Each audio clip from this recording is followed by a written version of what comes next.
मैं हूँ Yogi Samya from Cloud Nine Wellness studio.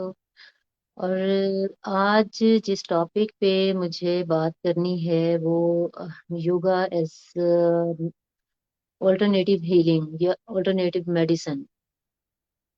हम इस टॉपिक पे बहुत सारी बातें पहले भी कर चुके हैं और ये वक्तन फवक्तन होती रहती हैं बातें। लेकिन फिर भी कुछ लोग जो हैं वो इसके बारे में उनके बहुत सारे क्वेश्चंस होते हैं, क्वेरीज होती हैं कि इसको अ, हम किस तरह से अपने लाइफ की रूटीन में या डेली रूटीन में हम योगा से किस तरह से बेनिफिट ले सकते हैं। हम किस किस चीज में योगा के साथ अगर हम ये प्रैक्टिस में इसको अपने रूटीन में शामिल कर लेते हैं तो हम इससे किस किस तरह से फायदा उठा सकते हैं। वो फिजिकल लेवल भी है, मेंटल लेवल भी है, इमोशनली स्पिरिचुअली हर तरह से हम जो है वो योगा से फायदा उठा सकते हैं। एक्चुअली योगा एक बहुत पुरानी प्रैक्टिस है और इस वक्त तो इसके बारे में जो है अवेयरनेस बहुत ज्यादा हो चुकी है। एक वक्त वो था कि जब लोग इतना योगा के बारे में नहीं जानते थे और योगीज भी जो थे वो मतलब ऐसे ही था कि सेल्फ टॉट खुद से पढ़ पढ़ा के, या उस वक्त तो हर यूट्यूब भी नहीं था, इससे अगर 10-15 साल पीछे चले जाएंगे लोग कर रहे थे फिर भी। और जैसे जैसे इसमें लोग ज्यादा इन्वॉल्व हुए, इसमें अवेयरनेस आई, लोगों को पता चला कि इसके बहुत सारे बेनिफिट्स हैं, तो बहुत ज्यादा लोग इस तरफ आना शुरू हो गए। लेकिन इसमें भी एक चीज ये है कि जब एक चीज लोग देखते हैं कि इसमें बहुत ज्यादा स्कोप है तो वो बहुत ज्यादा तादाद में जो है उस तरफ शिफ्ट होना शुरू हो जाते हैं। लेकिन ये है कि इसमें क्वालिटी का बहुत ज्यादा ख्याल रखना चाहिए। और जो लोग करने वाले हैं या जो लोग योगा करने के लिए स्टूडियोज पे जाते हैं या वो ग्राउंड्स में जाते हैं या जहाँ भी वेर एवर जहाँ भी वो योगा के लिए जाते हैं किसी योगी के पास, एटलीस्ट वो मतलब उनको थोड़ी सी नो हाउ जरूर होनी चाहिए योगा के बारे में कि बेसिकली योगा किस तरह से वर्क करता है और योगा से हम क्या क्या चीजें कैसे कैसे अपनी लाइफ में हम चेंज लेकर आ सकते हैं योगा के थ्रू।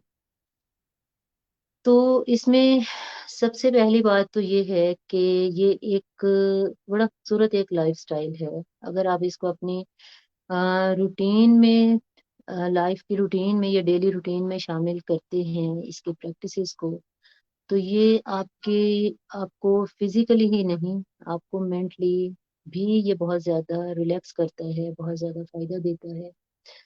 सबसे पहले तो ये कि हम जब अ, इसको अगर हम फिजिकल इसकी साइड पे बात करते हैं तो फिजिकल ये है कि हमारा पोस्चर जो है, बहुत सारे लोगों का पोस्चर बहुत खराब होता है, इसलिए कि हमारी जो स्पाइन की टेंडेंसी या हमारे सोने का स्टाइल या हमारा बैठने का स्टाइल वो इस तरह का होता है कि हम बहुत बॉडी जो है वो अपने एक कंफर्ट जोन में रहना ज्यादा पसंद करती है।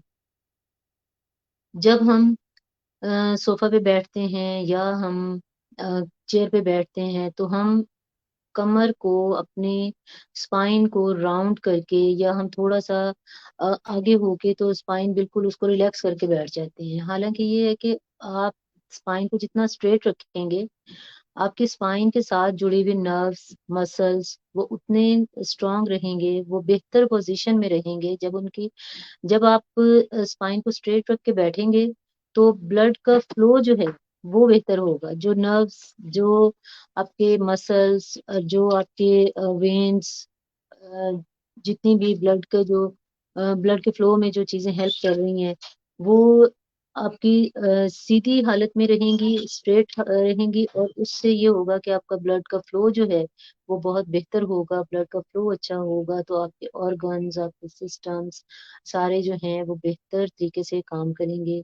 इसी तरह से जब हम इवन के इसमें अगर आप देखें तो स्लीपिंग हैबिट्स को अगर हम अपने लेते हैं तो स्लीपिंग हैबिट्स में ये है कि हम लोग अब जो एक लाइफस्टाइल बन चुका है जिसमें हम बहुत लेट सोने के आदी हो चुके हैं, इवन के 3-4 बज जाते हैं सोते सोते, और बहुत जल्दी भी कोई सोता है तो वो 11-12 बजे से पहले नहीं सो पाते। तो उसमें भी ये होता है कि सोने का जो एक तरीका है या सोने की जो आदत हैं, उनको भी बेहतर करने की ज़रूरत है। योगा जब आप इस आते हैं योगा के लाइफ़स्टाइल में जब आप आते हैं, तो आपकी चीज़ें जो हैं, आपकी हैबिट्स जो हैं, वो खुद ब खुद जो है वो चेंज होना शुरू हो जाती हैं। बेसिकली एनर्जीज़ जो हैं, बॉडी के अंदर जो एनर्जीज़ हैं हमारी, वो बैलेंस होना शुरू हो जाती हैं। जब एनर्जीज़ बैलेंस होती हैं, तो सोने-जागने की जो हमारी हैबिट्स होती हैं, वो उन पे भी फ़र्क पड़ता है। वो भी आपको टाइमली नींद आना शुरू हो जाती है, आप टाइमली सोएँगे, टाइमली आप अर्ली आप उठ जाएँगे और एक वो बड़ा खूबसूरत-सा एक आपका जो है वो साइकिल बेहतर होना शुरू हो जाता है लाइफ़ का, जो कि नेचर से बहुत क्लोज़ है। इसकी जो एक बहुत खूबसूरत चीज़ जो है कि नेचर से जितनी प्रैक्टिसेज़ हम करते हैं, वो नेचर के बहुत क्लोज़ हैं। उसमें अगर हम चले जाते हैं ईटिंग हैबिट्स की तरफ, तो ईटिंग हैबिट में भी आपको जितना स्पाइसी खाने और जितना जंक फूड और ये चीज़ें जो हैं, जब आप योगा की साइड पे आते हैं जब आप इस डिसिप्लिन में आते हैं, तो आपकी ये जो हैबिट्स हैं, ये भी आहिस्ता-आहिस्ता चेंज होना शुरू हो जाती हैं। उसमें ये कि हमें क्या खाना है, हमें कितना खाना है, हमें किस टाइम पे खाना है, इसके लिए हर चीज़ जो है वो एक असूल के तहत या एक उसका एक प्रॉपर एक वे है कि आपने खाना जो है वो किस तरह का खाना है और कितना खाना है, जो हमारी बॉडी की नीड है। एक तो ये है कि हम सिर्फ़ खाते हैं ज़िंदा रहने के लिए और दूसरा जो है कि हम ज़िंदा हैं खाने के लिए। दोनों चीज़ों में बहुत ज़्यादा डिफ़रेंस है। तो आजकल तो ऐसे ही है कि हम बहुत ज़्यादा जो है वो मतलब ऐसी चीज़ें खाते हैं कि जो हम ना भी खाएँ, जो हम अगर हम अपनी लाइफ़ से निकाल भी दें तो कोई फ़र्क नहीं पड़ता। बल्कि उससे ये होगा कि हमारी हेल्थ जो है वो ज़्यादा अच्छी हो जाती है। बहुत ज़्यादा बाहर के खाने जो हैं, बहुत ज़्यादा स्पाइसी खाने जो हैं, बहुत ज़्यादा जो हम फ्रिज में रख के प्रिज़र्व करके खाने जो खाते हैं, खाना जो है कोशिश करनी चाहिए कि उतना ही बनाएँ जितना कि खाया जाए और हमें बासी खाना या स्टेल खाना जो है, वो सेहत के लिए बहुत ज़्यादा नुकसानदेह होता है। फ्रिज में या फ्रीज़र में बहुत ज़्यादा दिनों के लिए जो चीज़ें रख दी जाती हैं और फिर वो निकाल के खाई जाती हैं। तो वो डेफ़िनेटली और ये जो हमारी खाने की हैबिट्स होती हैं, ये हमारे मूड को, हमारे इमोशंस को बहुत ज़्यादा इफ़ेक्ट करती हैं। अब देखें एक के साथ दूसरी, दूसरी के साथ तीसरी, हर चीज़ आपस में इंटरलिंक्ड है। जितना हमारी एक बॉडी का, हमारी लाइफ़ का जो एक डिसिप्लिन है, उसमें हमारी चाहे ईटिंग हैबिट्स हों, चाहे हमारी स्लीपिंग हैबिट्स हों, चाहे हमारा अपने रिलेशंस को कैसे चलाना है, घर में कैसे रहना है, बाहर किस तरह से बिहेव करना है, ये सारी चीज़ें एक-दूसरे के साथ जुड़ी हुई हैं।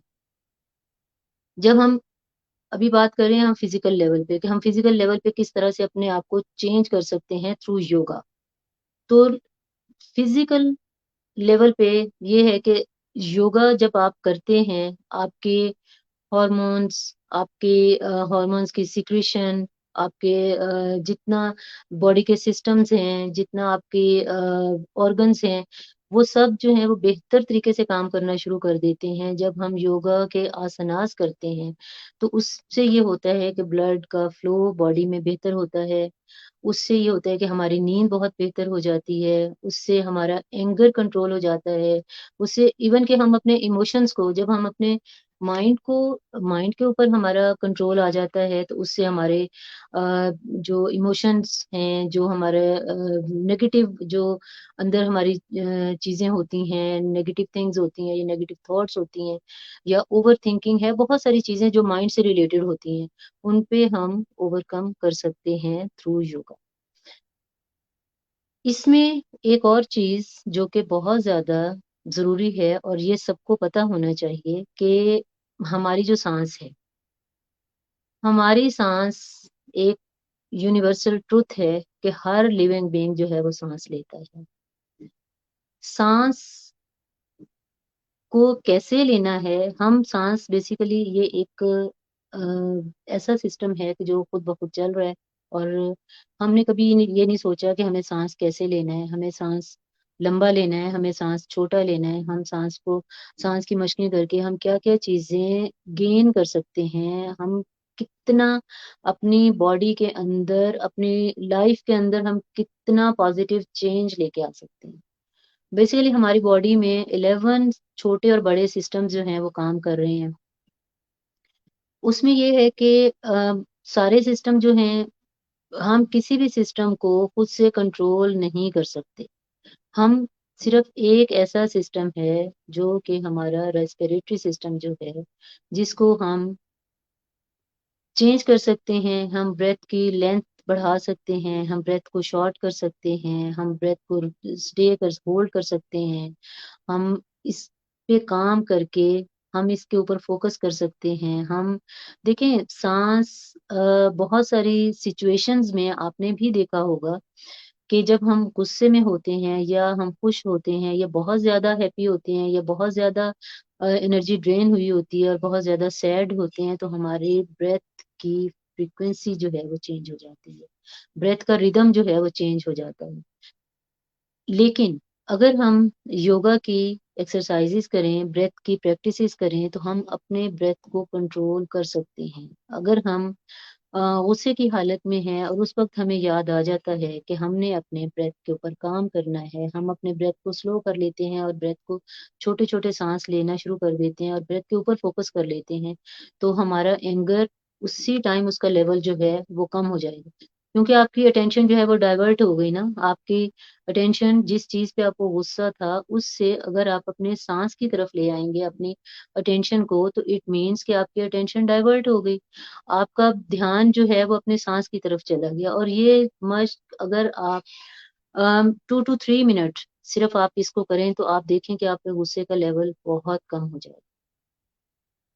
दूसरी चीज़ जो कि हार्वर्ड मेडिकल स्कूल और अमेरिकन लंग्स एसोसिएशन की रिसर्च जो है, जो ये बताती है कि हमारी shallow breathing shallow breathing mean कि जो साँस हम बहुत छोटे-छोटे साँस लेते हैं, बहुत मतलब हम साँस को रूटीन में जो हम ब्रेथ करते हैं, रूटीन में जो हम साँस ले रहे होते हैं, बेसिकली हम शॉर्ट ब्रीथिंग कर रहे होते हैं और हम सिर्फ़ चेस्ट से ब्रीथ कर रहे होते हैं। हम पूरा लंग्स को फ़िल नहीं करते, हम पूरा साँस को अंदर लेके नहीं जाते, इन्हेल लंबा नहीं करते, एक्सहेल लंबा नहीं करते, और जब हम इन्हेल और एक्सहेल प्रॉपर नहीं करते, पूरा एक लंबा साँस अंदर नहीं लेकर जाते और अंदर से जब हम बाहर निकालते हैं, तो हम साँस को पूरा बाहर नहीं निकालते।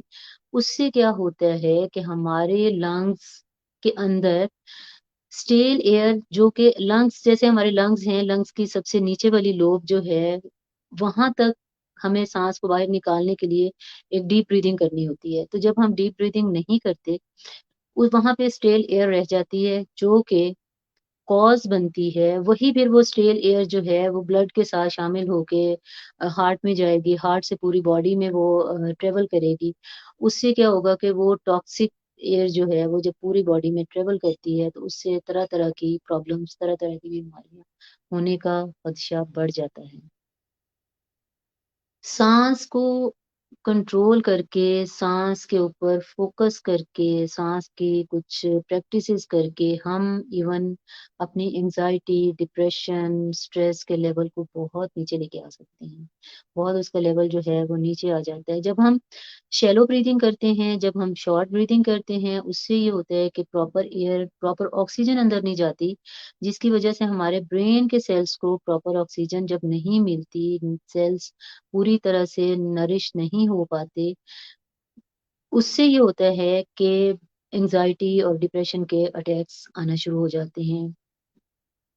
जो लोग बहुत ज़्यादा ग्रीनरी में रहते हैं या बहुत ज़्यादा जो है मतलब जो अ, आदी होते हैं वॉक करने के या लंबे साँस लेने के, उन लोगों को गुस्सा बहुत कम आता है। आप इसको अपने इर्द-गिर्द भी आप इसको एक्सपीरियंस कर सकते हैं। आप खुद पे इस चीज़ का एक्सपीरियंस कर सकते हैं। आप खुद को ये छोटी-छोटी एक्सरसाइज़ेज़ जो हैं इसमें टाइम की शॉर्टेज है, लेकिन बट फिर भी मैं आपको कुछ ना कुछ ऐसा ज़रूर बताऊँगी कि जो आपकी डेली रूटीन में एटलीस्ट कोई चीज़ तो ऐसी हो जिससे आपको फ़ायदा हो, कोई चीज़ तो ऐसी हो कि एक आप अगर ये मेरा सेशन जो है वो देखते हैं, तो कोई चीज़ तो इसमें से आपको ऐसी मिले कि जिसको आप अपने ऊपर अप्लाई करें और आपको इससे बहुत ज़्यादा फ़ायदा हो। आप एंग्ज़ायटी डिप्रेशन पे ही अगर हम इसी की बात कर लेते हैं, तो आपने लंबे साँस लेने हैं, आपने नाक से इन्हेल करना है, throat, chest, upper abdomen, lower abdomen. आपने एक डीप ब्रेथ अंदर लेके जाना है, उसमें आपको टाइम लगेगा। आपने अभी मैं आपको इसको करके भी दिखा देती हूँ। आपने डीप एक साँस लेना है, अब इसको आपने नाक से ही एक्सहेल करना है और स्लोली एक्सहेल करना है, बिल्कुल स्लो आपने एक्सहेल करना है। इन्हेल किया हमने, अब एक्सहेल करेंगे।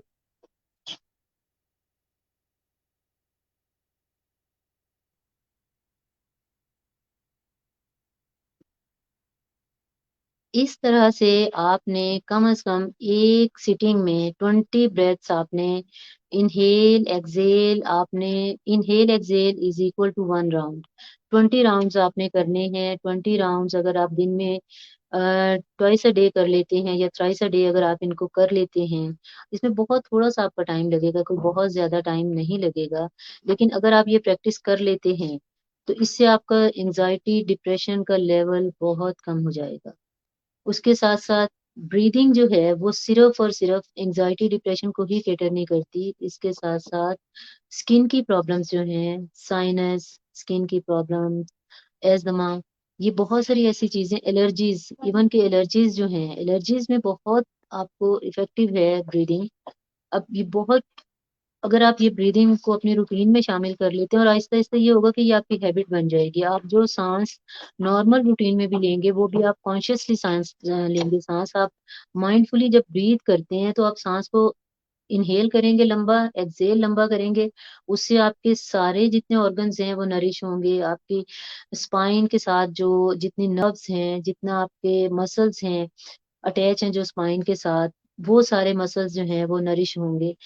और एक और बहुत अहम बात कि हमारी स्पाइन के अंदर चक्रास होते हैं जिनको एनर्जी चैनल्स होते हैं, डिफरेंट एनर्जी चैनल्स जिन्हें चक्रास भी बोला जाता है। तो इनमें से अगर आप इन चक्रास को एक्टिवेट करना चाहें, तो भी उसके लिए ब्रीदिंग की प्रैक्टिसेस बहुत अच्छी हैं। इवन के अब तो कैंसर तक का इलाज जो है वो ब्रीदिंग के थ्रू किया जा रहा है, मेडिटेशन के थ्रू। यानी आप ब्रीदिंग की प्रैक्टिसेस करें, आप मेडिटेशन करें। मेडिटेशन क्या है? माइंडफुलनेस के साथ आपने साँस लेना है, साँस के ऊपर फ़ोकस करना है। साँस को आपने जब साँस के ऊपर फ़ोकस करेंगे उससे आपकी बढ़ेगी अवेयरनेस बढ़ेगी तो क्या होगा कि आप नाउ में या प्रेज़ेंट मोमेंट में आपको रहना आएगा। क्योंकि हमारे जो माइंड की जो टेंडेंसी है वो हमेशा पास्ट या फ्यूचर में रहना उसको ज़्यादा अच्छा लगता है और प्रेज़ेंट में जो है माइंड बहुत कम रहता है। तो जब आप ये प्रैक्टिस करेंगे, साँस की मशकें करेंगे, मेडिटेशन करेंगे तो हमें रुकना आएगा क्योंकि बेसिकली हमारी तबीयत में ठहराव नहीं होता। हम इसका ये मतलब नहीं है कि एक ही जगह पे बैठ जाना, इस ठहरने का ये हरगिज़ मतलब नहीं है कि किसी एक जगह पे बैठ जाना और कोई काम ना करें, नहीं। माइंड के अंदर ठहराव लेके आना, जिस तरह से हमारी बॉडी को ज़रूरत होती है रेस्ट की या एक्सरसाइज़ की, इसी तरह से हमारे माइंड को भी रेस्ट की ज़रूरत होती है, माइंड को एक्सरसाइज़ की भी ज़रूरत होती है। तो माइंड का रेस्ट क्या है कि माइंड को कुछ देर के लिए आप स्टिल कर लें। माइंड से जो रश पड़ा हुआ है हमारे दिमाग के अंदर, वो रश खत्म हो जाएगा इस चीज़ से कि जब आपके हाथ में आ जाएगा अपने माइंड का कंट्रोल। ब्रीदिंग पे जब आप फ़ोकस करके मेडिटेशन करेंगे, इसको आपने स्टार्ट में जो है सिर्फ़ 5 मिनट से आप स्टार्ट कर सकते हैं। आप सिर्फ़ और सिर्फ़ इसको 5 मिनट से स्टार्ट करें, 5 मिनट का अलार्म लगाएँ, सिर्फ़ अपने ब्रेथ पे फ़ोकस करें। ब्रेथ को सिर्फ़ आपने देखना है, ना ब्रेथ को आपने लेंथन करना है, ना उसको शॉर्ट करना है। आपने जस्ट जैसी आपकी ब्रीदिंग है नॉर्मल रूटीन वाली, उसको आपने सिर्फ़ वॉच करना है कि आपने इन्हेल किया, आपने एनर्जी इन्हेल कर रही हैं, आप नरिशमेंट इन्हेल कर रहे हैं और आप जब एक्सहेल कर रहे हैं, तो अपनी बॉडी के अंदर से जितनी भी अनवांटेड थिंग्स हैं, जितनी भी आपकी बॉडी के अंदर नेगेटिविटी है, इम्प्योरिटीज हैं, नेगेटिव थॉट्स हैं, एंगर है, हेटेड है, जो भी नेगेटिव इमोशंस हैं, उन्हें आप बाहर निकाल रहे हैं। जितनी भी एलिमेंट है, किसी भी तरह की कोई आपको कोई प्रॉब्लम है, आप वो प्रॉब्लम अपने मसल से, अपने माइंड से, अपने हार्ट से, वो सारी चीजें आप उनको बाहर निकाल रहे हैं एक्सेल के साथ, अपने सांस के साथ। और इनहेल पे आप नरिशमेंट इनहेल कर रहे हैं, आप अपने लाइफ को इनहेल कर रहे हैं, आप डिवाइन जो एक एनर्जी है आप उसको इनहेल कर रहे हैं। तो आप जब ये प्रैक्टिस करेंगे तो बिलीव करें, बल्कि बिलीव बिल्कुल भी ना करें मेरी बातों पे, आप इसको प्रैक्टिस करें। आप जब इसको खुद से एक्सपीरियंस करेंगे तो आपकी बॉडी आपको खुद रिस्पॉन्ड करेगी, आपकी बॉडी आपको खुद बताएगी कि उसके अंदर कितना पॉजिटिव चेंज आ रहा है। पॉजिटिव कहना बड़ा आसान होता है कि पॉजिटिव रहें, पॉजिटिव लोगों में बैठें, पॉजिटिव, लेकिन पॉजिटिविटी कैसे आएगी? पॉजिटिविटी आपको अपनी स्पिरिट को आपको अपने स्पिरिट को अवेकन करना होगा। स्पिरिट के ऊपर जो बहुत सारी नेगेटिविटी की या नेगेटिव चीजों की लेयर्स चढ़ी हुई हैं, उन लेयर्स को हटाना होगा। जब आहिस्ता आहिस्ता आहिस्ता आहिस्ता वो लेयर्स हटेंगी तो अंदर से एक प्योर सोल निकलेगी, आपकी निकल के आएगी बाहर। और आप उस चीज को एंजॉय करेंगे, आप अपनी लाइफ को एंजॉय करेंगे, आपकी लाइफ की क्वालिटी बढ़ जाएगी। आप अ, बिल, अ, जिस तरह से हम ये कहते हैं कि हमारा एक सेहतमंद जिस्म के अंदर एक सेहतमंद दिमाग होता है, और एक सेहतमंद दिमाग जो है, अगर आपका दिमाग सेहतमंद है तो आप अपने बॉडी को, जाहिर है आप फिर हेल्दी सोचेंगे, हेल्दी खाएंगे, हेल्दी एनवायरनमेंट में रहेंगे, तो डेफिनेटली आप अपनी बॉडी की हेल्थ के लिए भी, वेलबींग के लिए भी आप कुछ ना कुछ जरूर सोचेंगे, इस पर भी आप तवज्जो देंगे। तो माइंड का हेल्दी होना, हमें इमोशनली हेल्दी होना, हमें स्पिरिचुअली हेल्दी होना और मेंटली हेल्दी होना बहुत ज्यादा जरूरी है। जिस तरह हम अपने फिजिकल लेवल पे हम जिम जाते हैं, या जुम्बा, एरोबिक्स, योगा, या कोई भी एक्सरसाइज, वॉक, रनिंग, कुछ भी करते हैं, तो ब्रेन की हेल्थ के लिए, माइंड की हेल्थ के लिए ये बहुत ज्यादा जरूरी है कि आप इन इन ब्रीदिंग की एक्सरसाइजेस करें, आप मेडिटेशन करें, आप इसको बहुत छोटे लेवल से स्टार्ट करें, 5 मिनट से स्टार्ट करें, और फिर आप इसकी ड्यूरेशन को जो है वो बढ़ाते जाएं। बेसिकली माइंड और बॉडी का बहुत एक क्लोज रिलेशन है। होता क्या है कि हम बहुत सारी चीजों को क्यों नहीं इंजॉय कर पाते? इसलिए कि हमारी माइंड और बॉडी का कनेक्शन जो है वो वीक हो जाता है। माइंड और बॉडी का कनेक्शन, और माइंड का कनेक्शन सुपर सोल के साथ, हमारी सोल का कनेक्शन सुपर सोल के साथ। देखिए, अल्लाह ताला ने जब इंसान को पैदा किया तो अपनी रूह फूंकी इंसान के अंदर। अब हम उस हमारे अंदर जो एनर्जी है वो अल्लाह ताला की अपनी एनर्जी है, वो अपनी उसने अपनी सोल हमारे अंदर डाली। तो हम क्यों उन्हीं चीजों से खुश होते हैं जो अल्लाह ताला ने बताई कि आप ऐसे करें, ऐसे करें, ऐसे करें, इस बात पे चलेंगे तो इसमें आपके लिए सुकून है, इस ये काम करेंगे तो इसमें आपको इत्मीनान कल्ब मिलेगा। तो एक्चुअली जब हम वही काम करते हैं जो कि हमारी रूह को अच्छे लगते हैं, तो हम रूहानी तौर पे, या हम मेंटली, या हम स्पिरिचुअली, हम उस चीज में बहुत स्ट्रांग हो जाते हैं, और हमारी रूह जो है वो बहुत तवाना हो जाती है। असल में हम बीमार क्यों होते हैं कि पहले हमारे इमोशंस जो हैं वो डिस्टर्ब होते हैं, हम इमोशनली डिस्टर्ब पहले होते हैं, हमारी रूह जो है वो पहले बीमार होती है। जब रूह बीमार होती है तो बॉडी भी बीमार हो जाती है। रूह रूहानी तौर पे जब हम डिस्टर्ब हो जाते हैं, इमोशनली हम डिस्टर्ब हो जाते हैं, जब बहुत देर तक आप उसी एक कंडीशन में रहेंगे, बहुत देर तक आप स्ट्रेस में रहेंगे, आप एंजाइटी में रहेंगे, आप किसी फियर में रहेंगे, वो चीज जो है वो ऑर्गन्स पे इफेक्ट करती है।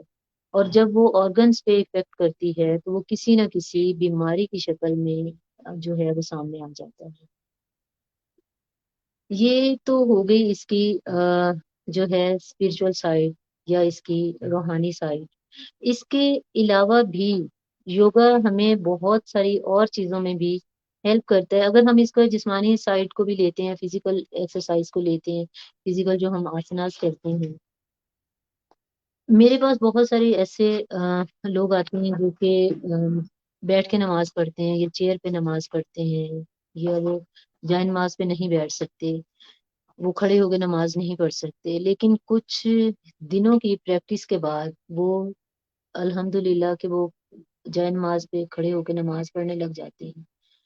उसमें ये होता है कि जब हम बहुत ज़्यादा बॉडी की मूवमेंट नहीं रहती या एज के साथ-साथ मूवमेंट कम होती है, जो बॉडी के सिस्टम्स हैं वो स्लो होना शुरू हो जाते हैं।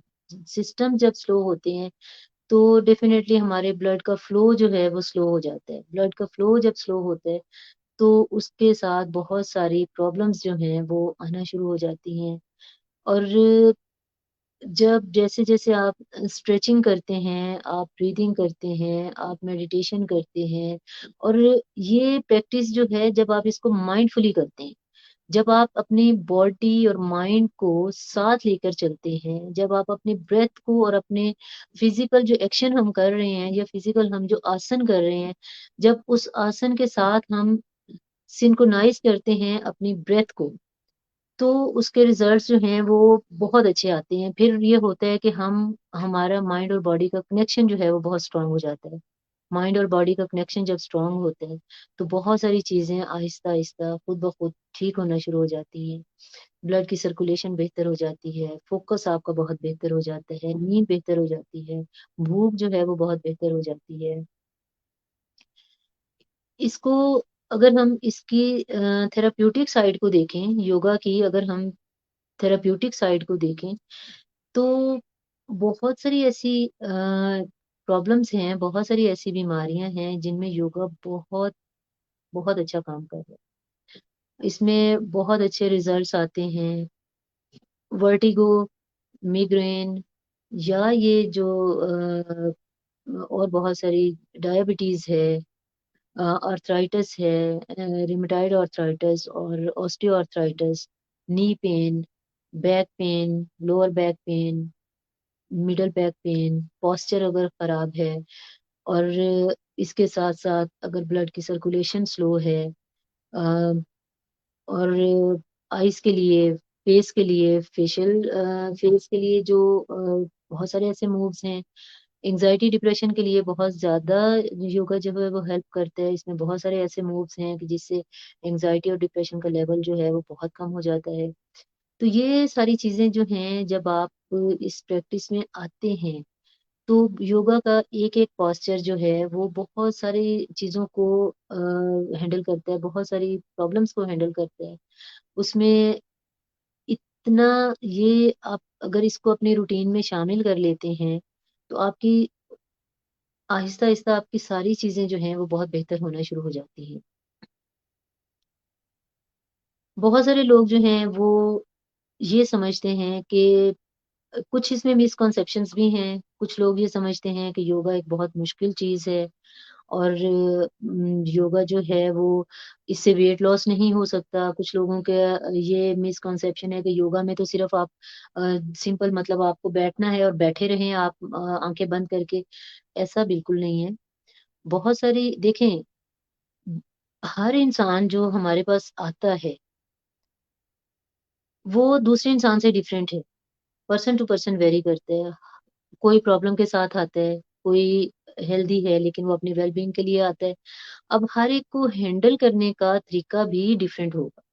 जब एक बीमार बंदा हमारे पास आएगा तो उसको हम थेरेप्यूटिक वे में योगा करवाएँगे, उसको हम योगा को एज़ अ थेरेपी यूज़ करेंगे, उसके लिए बहुत से चीज़ें जो हैं वो हमें साथ में यूज़ करना पड़ती हैं, प्रॉप्स यूज़ करते हैं ताकि वो बहुत जो अपने मतलब मूवमेंट जो उसकी है, उसको बड़ी आसानी के साथ वो कर सके। क्योंकि योगा में कोई जबर नहीं होता, कोई इसमें ज़बरदस्ती नहीं होती, जितना बॉडी की रीच होती है या हम जितना बॉडी हमारी हमें अलाउ करती है, वहाँ तक हमने जाना होता है सिर्फ़।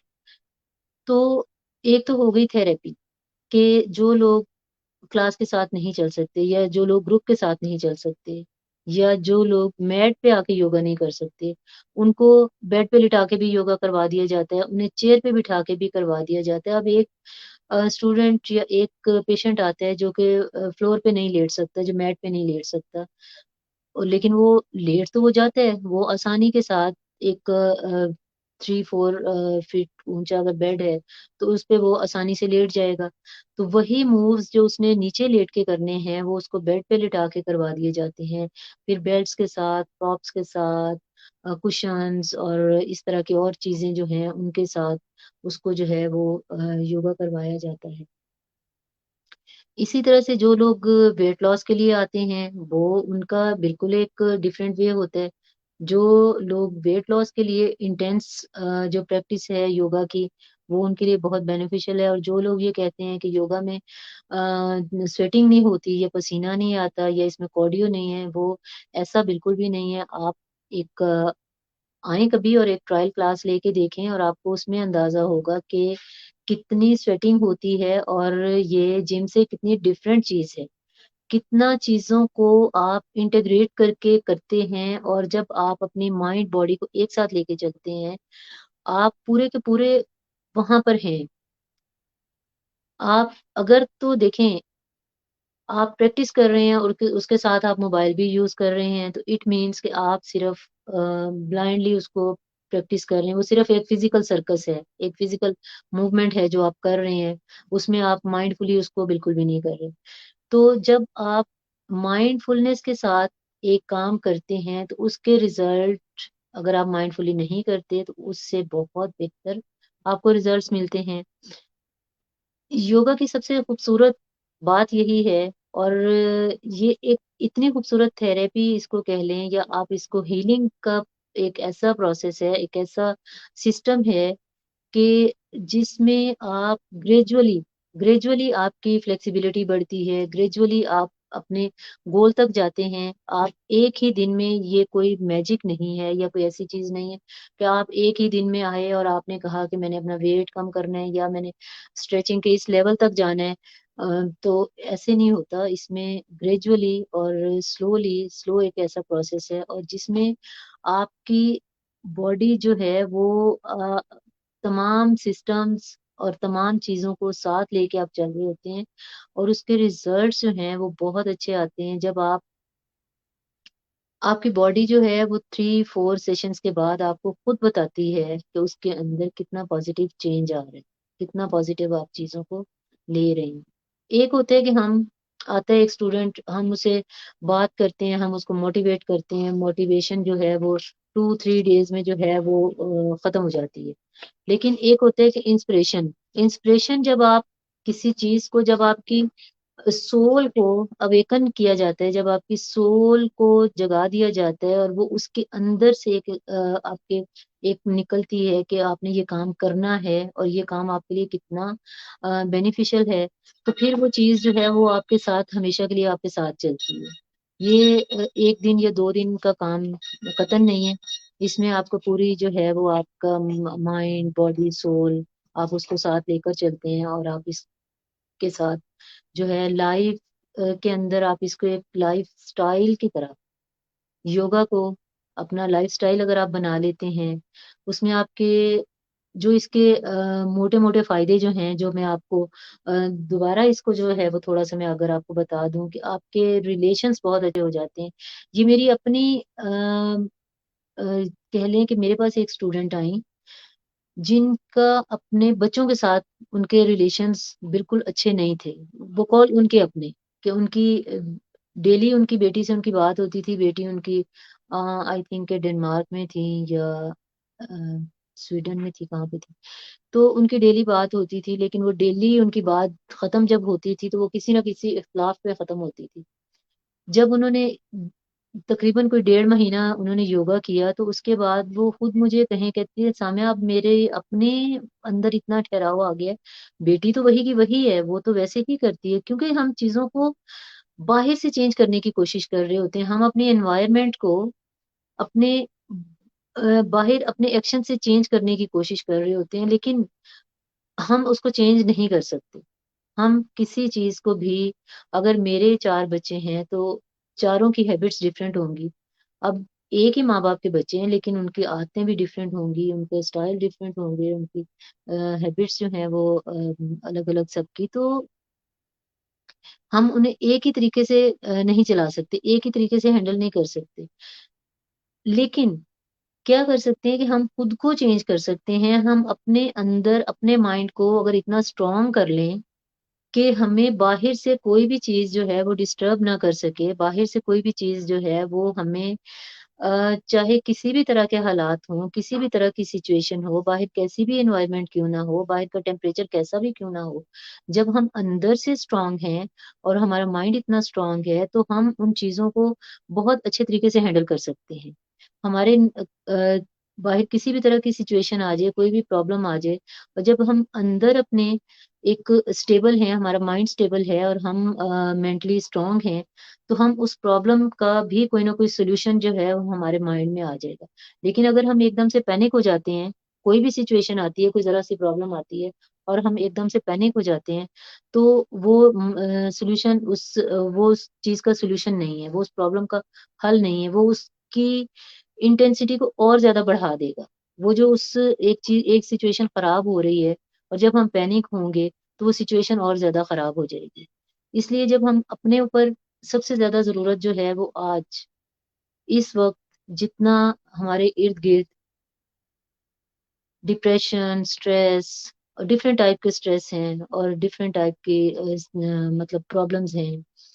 तो जितना इस वक़्त प्रॉब्लम है, अगर आप 10 साल पीछे चले जाएँ तो शायद डिप्रेशन का लफ्ज़ भी कभी-कभी सुनने में आता था, डिवोर्स का लफ्ज़ कभी-कभी सुनने में आता था या इस तरह की या कैंसर को आप ले लें तो कैंसर का पेशेंट कहीं कोई सुनने में आता था।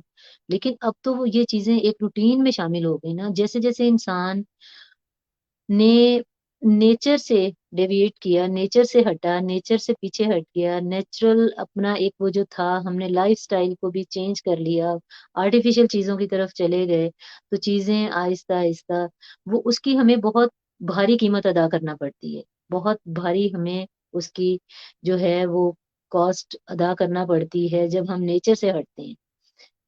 तो ये समझ लें कि ये मेरी जो सारी जो मैंने टॉक की, जो सारी गुफ्तगू थी, उसका अगर मैं एक मैसेज अगर आप अ, समझिए कि एक मैसेज जो मैं आप सबको देना चाहती हूँ, वो यही है कि नेचर के करीब रहें। न नेचर से जुड़े रहें, जब तक आप नेचर से जुड़े रहेंगे, नेचर से जुड़ने का मतलब ये है कि डिवाइन पावर जो है, अल्लाह जो है, जिसने हमें इस दुनिया में भेजा, जिसकी रूह हमारे अंदर है, उसके साथ जब आप जुड़ जाएँगे, जब आप उस एनर्जी के साथ जुड़ जाएँगे, जो कि पूरी कायनात में ट्रैवल कर रही है जो एनर्जी, जब हम उस एनर्जी के साथ जुड़ जाएँगे, जब हम पॉज़िटिव सोचते हैं तो हमारे इर्द-गिर्द हमारा ऑरा, हमारे इर्द-गिर्द जितनी चीज़ें हैं वो पॉज़िटिव वे में काम करना शुरू हो जाती हैं और माइंड हमारा एक मैग्नेट की तरह काम करता है। जब हम पॉज़िटिव होते हैं तो पॉज़िटिव चीज़ों को, पॉज़िटिव लोगों को, पॉज़िटिव एनवायरनमेंट को वो अ, मैग्नेट जो है वो खींच के लेके आता है। तो इस तरह से पॉज़िटिव चीज़ें हमारी तरफ आती हैं और ये ना समझिएगा कि नेगेटिव हों तो नेगेटिव नहीं आती, नेगेटिव उससे ज़्यादा स्ट्रॉन्ग। नेगेटिव जो एक मैग्नेटिक फ़ील्ड बनती है, वो पॉज़िटिव से भी ज़्यादा स्ट्रॉन्ग होती है और वो भी बहुत जल्दी नेगेटिव चीज़ों को कैच करती है। तो इसलिए हमेशा पॉज़िटिव रहें, अपने साथ प्यार करें, अपने साथ प्यार करें, सबसे पहले अपनी ज़ात को पहचानें, अपने आप को पहचानें, अपने साथ प्यार करें, अपने से जुड़े रिश्तों के साथ प्यार करें। जिस दिन आप अपने रिलेशंस को अच्छे तरीके से निभाने लग जाएँगे, आप समझ लीजिएगा कि आपकी लाइफ़ जो है उसमें बहुत सारी कामयाबियाँ, बहुत सारी आसानियाँ आना शुरू हो जाएँगी। सॉरी। तो आप मैसेज सिर्फ एक ही है कि नेचर से जुड़े रहें, अपने आप को पहचानें, अल्लाह को पहचानें और अपने इर्द-गिर्द के लोगों का ख़्याल रखें, उनके साथ प्यार करें, अल्लाह ताला की तमाम मख़लूक़ के साथ प्यार करें और अपने प्यारों तक ये मैसेज ज़रूर पहुँचाएँ। अपने इर्द-गिर्द की एनवायरनमेंट को हम अगर एक इंसान बदलता है, तो इट मीन्स कि उसके लिए पूरी दुनिया बदल जाती है। अगर मैं अपने अंदर को बदल लेती हूँ, तो मेरे लिए तो पूरी वर्ल्ड चेंज हो गई ना। तो कोशिश करें कि बजाय दूसरों को सीधा करने के, दूसरों को ठीक करने के, अपने ऊपर काम करें, अपने माइंड पे, अपनी बॉडी पे, अपने ऊपर काम करें। ये अपने साथ प्यार का सबसे खूबसूरत इज़हार ये है कि अपने ऊपर काम करें, अपने माइंड को स्ट्रॉन्ग करें, बॉडी को स्ट्रॉन्ग करें। खुश रहें, आसानियाँ बाँटें और अल्लाह ताला आप सबके लिए आसानियाँ पैदा करे।